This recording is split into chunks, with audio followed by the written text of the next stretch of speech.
JNR టీవీకి స్వాగతం. వికారాబాద్ జిల్లా కొడంగల్ మున్సిపల్ కేంద్రంలోని జామీ మసీద్ కమిటీ అధ్యక్షులు అఫ్రోజ్ మైనారిటీ నాయకులు ఎస్బీ గుల్షన్ ఆధ్వర్యంలో వినాయక చౌరస్తా నుంచి అంబేద్కర్ చౌరస్తా వరకు ర్యాలీ నిర్వహించారు.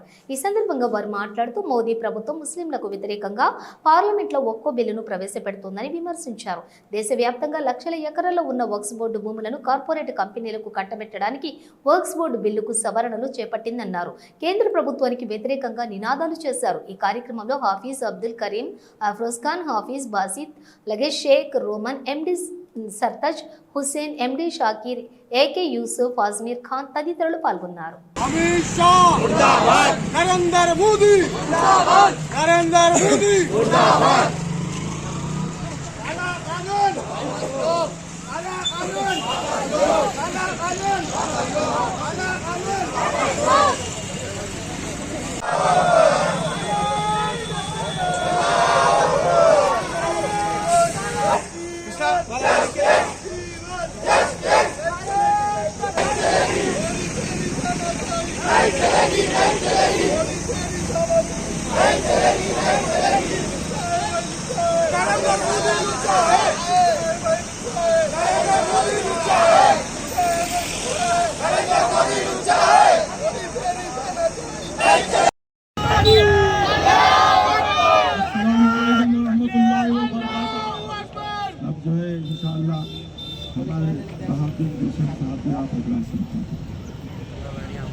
अस्सलामु अलैकुम रहमतुल्लाहि व बरकातुहू।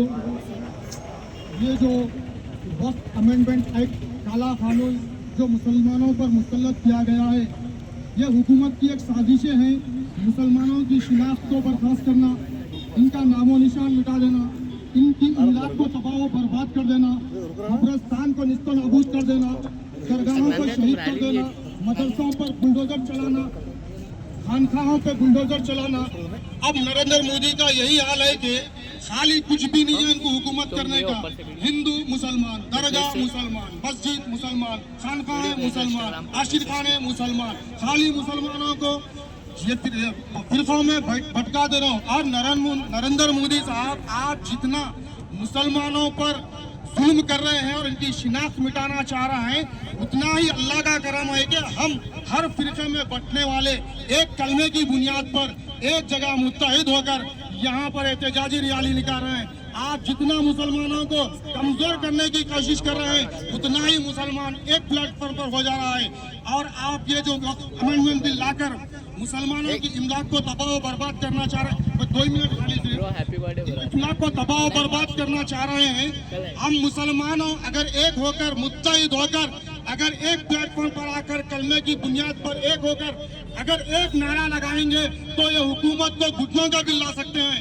और ये नरेंद्र मोदी चाह रहा है कि मुसलमानों को फिरकों में बटा दें। अल्लाह का करम है कि मुसलमान है तो दूर दूर, मगर वक्त आने पर सब एक होकर लब्बैक होकर एक प्लेटफॉर्म पर आते हैं। आप जब एनआरसी के टाइम पे आप देख लो, मुसलमानों को दूर करने की साजिश करे, मुसलमान एक होते गया। लव जिहाद का नाम मुसलमानों पे। अरे कब तक जुल्म करते जाएंगे भाई मुसलमानों पे? आप जितना भी करो, हम ये वक्त अमेंडमेंट बिल जब तक कैंसिल नहीं होता, हम इस तरह का एहतजाजात करते रहेंगे। जहाँ जहाँ भी इस एहतजाजी रैलियाँ हो रहे हैं, आप तमाम नौजवानों से गुजारिश कर रहा हूँ कि कहीं भी अपन फंक्शन हॉलों में, ईदगाहों में, मस्जिदों में जलसे करना भाई, ये भी नहीं करूँगा जलसे करो, मगर वक्त आया तो सड़कों पर निकलना चाहिए। ये जमहूरी मुल्क है, हर किसी को आज़ादी है। आज़ाद मुल्क रहने की वजह से हम लड़कर छीन कर ले सकते हैं। मुसलमानों का ये हक है, ये हिंदुस्तान हमारा है, हमारा था, हमारा रहेगा। जब तक हम इस सरजमीन हिंदुस्तान पर है, अपन मर भी जाएंगे तो इंशाअल्लाह इसी तो जमीन में दफन हो जाएंगे। मैं अभी थोड़ी एक बात पे खत्म करता हूँ। अय आशिकाने आले पैगंबर, उठो उठो, तुम जीनते वतन हो, बहादुर उठो उठो। हाँ, दिल में लेके अज़्म 72 उठो उठो, फिर सर उठा रहे हैं सितमगर, उठो उठो। उठकर यजीद वक्त की सूरत बिगाड़ दो, तुम हैदरी हो, सीनाए मरहब को फाड़ दो। टकरा गई है पस्त जमी आसमान से, फिर औनियत का नाम मिटा दो जहान से। कौन नादान ये कहता है वफादार नहीं, हम हिंद पे जान देने को तैयार नहीं। मरता है मुसलमान मोहम्मद के नाम पर, मरता है मुसलमान मोहम्मद के नाम पर, कुर्बान मेरी जान मोहम्मद के नाम पर। अब मैं तमाम नौजवानों से और बुजुर्गों का, उलमाए दीन का शुक्रिया अदा करता हूँ, उसी तरह से पुलिस डिपार्टमेंट का और मीडिया का शुक्रिया अदा करता हूँ कि इस तपती हुई धूप में जो हमारे जाली का सपोर्ट दे रहे हैं, और मैं तमाम का शुक्रिया अदा करता हूँ। अस्सलाम वालेकुम। इसके बाद ये रैली सीधा हमारा ऑफिस पहुँचेगी और हमारे ऑफिस के पास एक मेमोरेंडम हमारा को पेश करेगी। अस्सलाम वालेकुम।